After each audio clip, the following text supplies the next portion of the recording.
સમાચારોની શરૂઆત કરીએ. અમદાવાદના સાઉથ બોપલ વિસ્તારમાં બંદૂક બતાવીને લૂંટ ચલાવવામાં આવી. સાઉથ બોપલ વિસ્તારમાં આવેલા કનકપુરા જ્વેલર્સમાં લૂંટ ચલાવવામાં આવી છે. 4 લૂંટારુઓએ જ્વેલર્સમાં ઘૂસીને લૂંટ ચલાવી છે. સોના ચાંદીના દાગીના લૂંટીને લૂંટારુઓ ફરાર થઈ ગયા. જ્વેલરમાં ડિસ્પ્લેમાં રાખેલા તમામ દાગીના લઈને તેઓ ફરાર થઈ ગયા છે. લૂંટની સમગ્ર ઘટના સીસીટીવીમાં કેદ થઈ ગઈ છે. કનકપુરા જ્વેલર્સમાં લૂંટ કરવામાં આવી છે. લૂંટારુઓ બેફામ બન્યા છે. તેજ કરી છે. આપણી સાથે એસપી સાહેબ છે, તેમની સાથે જ વાત કરીશું. સર, ખાસ તો આખી ઘટના બની છે, શું તપાસ હાથ ધરવામાં આવી છે? હા, અત્યારે આ ઘટનાને લઈને જો 3 જુદી જુદી ટીમો બનાવવામાં આવી છે.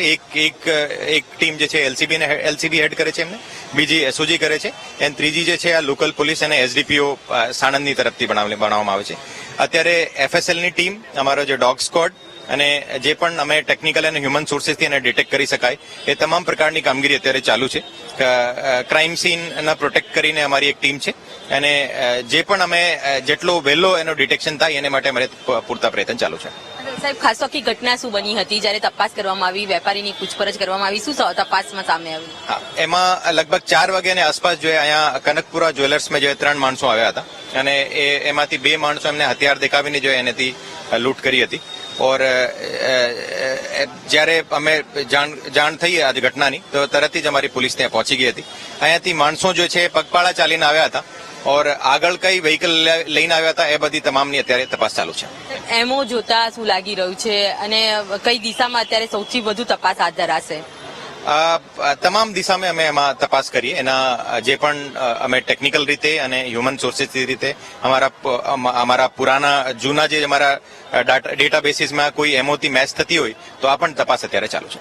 જોઈએ આપણી સાથે એસપી સાહેબ ઓમપ્રકાશ જાટ હતા. અને જે પ્રકારે લૂંટની ઘટના બની છે, પોલીસે જુદી જુદી ટીમો બનાવી છે, અને જે પ્રકારની મોડસ ઓપરેન્ડીથી આ લૂંટ કરવામાં આવી છે, વેપારીને બંધક બનાવ્યા હોય તેમ બંદૂકની અણીએ ધાક ધમકી આપીને અને શાંતિપૂર્વક જે બેગમાં તમામ સોના ચાંદીના દાગીના ભરીને તેઓ ચાલતા ફરાર થઈ ગયા હતા. હાલ તો પોલીસની જુદી જુદી ટીમ સીસીટીવી ફૂટેજના આધારે આરોપીની ઓળખ કરીને શોધખોળ શરૂ કરી રહી છે. કેમેરામેન મેહુલ રાઠોડ સાથે અનિતા પટણી, વીટીવી ન્યૂઝ, અમદાવાદ.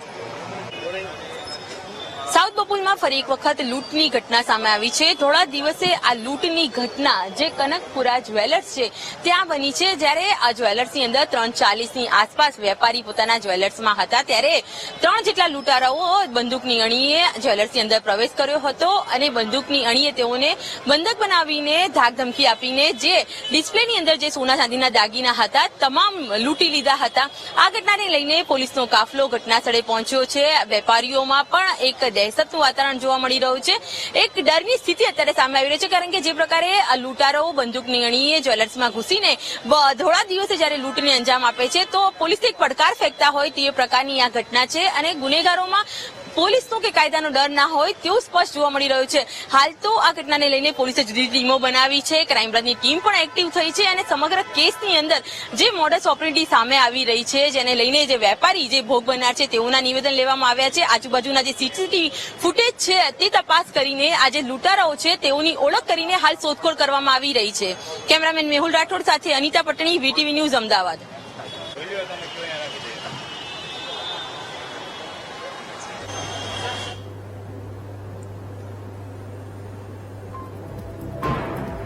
ત્યારે અમદાવાદમાં લૂંટારુઓ જે રીતના બેફામ બન્યા છે, પોલીસને ક્યાંક ખુલ્લો પડકાર ફેંકતા હોય એવા દ્રશ્યો નિર્માણ પામ્યા છે. બુકાની બાંધેલા એક પછી તરત નીકળી ગયો. 3 જણાએ તરત 3 માંથી 2 પિસ્તોલ લઈ લીધી, અને પિસ્તોલ અમારી સામે રાખીને અંદર આવી ગયા. અમારી બીજી ઓફિસ છે એમાં બેસાડી દીધા મને, અને સાથે ભાઈ હતા મનોજભાઈ, 2 જ હતા અમે. પછી તો એ બીજી કોઈ વાતચીત જ નહીં. 3:30 હા તરત 3:30 ની આજુબાજુ. કાકા, આખો બનાવ શું બન્યો, અંદર એમને શું કીધું, કેવી રીતે હથિયાર બતાવે, અંદર 8 મિનિટમાં જે બન્યું દુકાનમાં ખાલી શાંતિથી કહી દો. અમે તો કાઉન્ટર ઉપર બેઠા હતા, તરત આ બાંધીને સીધા આવી ગયા 4. એક પછી તરત નીકળી ગયો. ત્રણમાંથી 2 જણાએ તરત હથિયાર કાઢ્યું અને હથિયારથી ઇશારો કરીને અંદર ઓફિસમાં આવતા રહ્યો એમ. એટલે અમને બેયને બોલો તમે. ત્યાં ઓફિસમાં બેહાડી દીધા અને એ લોકો એની પાસે એક ઓલી થેલી કાઢીને ભરવા માંડ્યા. હથિયાર કેટલા બે પાસે જોયા. સોનાના દાગીના. કેટલાના દાગીના હશે જે એ પછી અમે શટર પાડી દીધું દુકાનનું. આશરે કેટલા દાગીના કોઈ આશરો ન આવે એમ. હિન્દી ગુજરાતી 2 હતું એવું લાગ્યું. બહુ બોલતા જ નહોતા. અગાઉ આવા ગ્રાહક કોઈ આયા છે ખરી તમારે ત્યાં આગળ કે ભાઈ જેન્યુઅલ ગ્રાહક જ આવ્યા અમારે તમારો કોઈ જૂના કોઈ એમ્પ્લોય હોય એવું કે લાગ્યું હતું? બોલાવે છે. બસ એટલી માહિતી મારી પાસે હતી, મેં આપી દીધી.